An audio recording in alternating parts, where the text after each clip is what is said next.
Aujourd'hui, nous avons décidé de vous présenter une vidéo d'Inspiring Philosophy, qui est la première à être traduite parmi une longue liste qui traite du même sujet. Ces vidéos qui seront traduites à l'avenir sont particulièrement utiles pour aborder la question de la moralité avec les athées. Question de la moralité qui est elle-même un obstacle majeur à l'idéologie athée. Nous espérons que cela vous plaira. La métaéthique. C'est une branche importante de l'éthique et de la philosophie qui examine la portée et le fondement des valeurs morales et des propriétés morales. Alors qu'est-ce que cela signifie?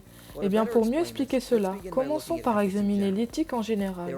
Il existe trois branches de l'éthique en philosophie, la métaéthique, l'éthique normative et l'éthique appliquée. La métaéthique serait le fondement des deux autres et se concentre sur ce qu'est la moralité en soi. L'éthique normative ne s'intéresse pas à ce qu'est la moralité, mais cherche à nous donner un cadre pour l'éthique et nous dit comment nous devons vivre notre vie. Par exemple, devons-nous agir de manière à tirer les meilleures conséquences ou devons-nous agir de manière à nous conformer aux lois morales? Il y a trois vues principales de l'éthique normative, mais nous pourrons les explorer dans une autre vidéo. L'éthique appliquée cherche à appliquer les théories éthiques normatives à des questions spécifiques et traite des sujets tels que la justice, l'avortement, les droits des animaux ou la peine de mort. Andrew Fisher explique la relation entre ces trois éléments par l'analogie d'un match de football. Les joueurs peuvent être considérés comme des questions d'éthique appliquée. Ils s'intéressent à des stratégies spécifiques pour mettre la balle dans le filet, tout comme l'éthique appliquée s'intéresse à la manière dont l'éthique est appliquée stratégiquement sur certaines questions. L'arbitre peut alors être considéré comme l'auteur des questions d'éthique normative. L'éthicien normatif s'intéresse aux principes sous-jacents qui guident l'éthicien appliqué. Et enfin, un métaéthicien peut être considéré comme un expert du football ou un analyste, qui n'applique pas l'éthique ou n'interprète pas les règles, mais essaie de comprendre ce qui se passe dans le jeu lui-même.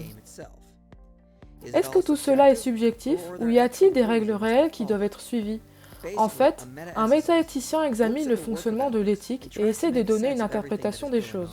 Il serait donc bon maintenant d'explorer les principaux points de vue concurrents en matière de métaéthique. Ces points de vue qui proposent une explication à ce qu'est réellement la moralité. À quelques exceptions près, la plupart des opinions peuvent être divisées en cognitivisme ou non-cognitivisme. Pour ceux qui étudient la moralité, je suis conscient que certaines opinions peuvent ne pas être strictement l'une ou l'autre, comme le quasi-réalisme. Nous allons essayer de nous en tenir à des opinions plus générales pour rester simples. En bref, le cognitivisme dit que les revendications morales décrivent ou tentent de décrire la réalité. Si quelqu'un exprime une revendication morale, il exprime une croyance. Si une cognitiviste dit qu'il est mal de voler, alors elle a dit que ce qui se passe dans le monde est objectivement vrai ou faux. Les non-cognitivistes ne pensent pas que les revendications morales tentent de décrire la réalité. Comme l'explique Andrew Fisher, ils disent plutôt que si une personne fait une revendication morale, elle exprime un état de non-croyance, comme une émotion. Par exemple, dire que tuer est mal, c'est exprimer sa désapprobation à l'égard du meurtre. Dit grossièrement, ce serait comme si vous disiez « Ouh, tuer, j'aime pas ». Comme on pourrait s'y attendre, désapprouver ou approuver émotionnellement quelque chose ne peut être ni vrai ni faux. D'où le titre de non-cognitivisme. Vous ne faites pas de déclarations sur le monde qui pourraient être vraies ou fausses. Vous exprimez des émotions sur ce que vous ressentez, qui ne seraient pas cognitives, mais émotionnelles, et donc ni vraies ni fausses. Au sein du cognitivisme, il existe plusieurs façons de voir les choses. La plus connue est celle d'Alfred Jules Hayer et de l'émotivisme. Ce point de vue énonce ce à quoi nous pensons généralement lorsque nous parlons de non-cognitivisme. Les jugements moraux ne sont pas des revendications sur la réalité, mais sont des expressions émotionnelles de l'orateur. Mais ce n'est pas le seul point de vue non-cognitiviste. Le prescriptivisme dit que les revendications morales ne sont pas des revendications sur la réalité, mais nos dispositions personnelles. Sous le prescriptivisme, si je dis que tuer est mal, tout ce que je dis c'est de ne pas tuer, ou je ne prescris pas de tuer.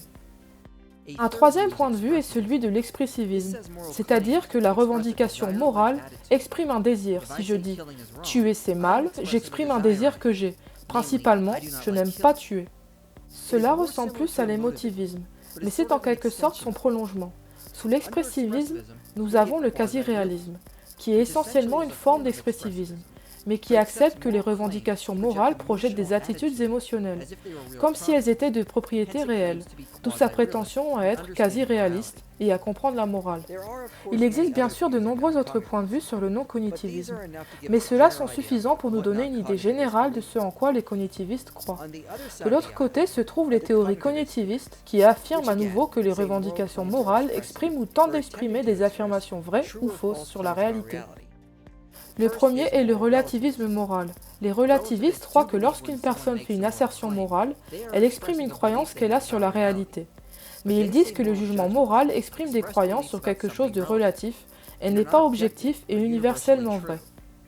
Il existe plusieurs formes différentes de relativisme.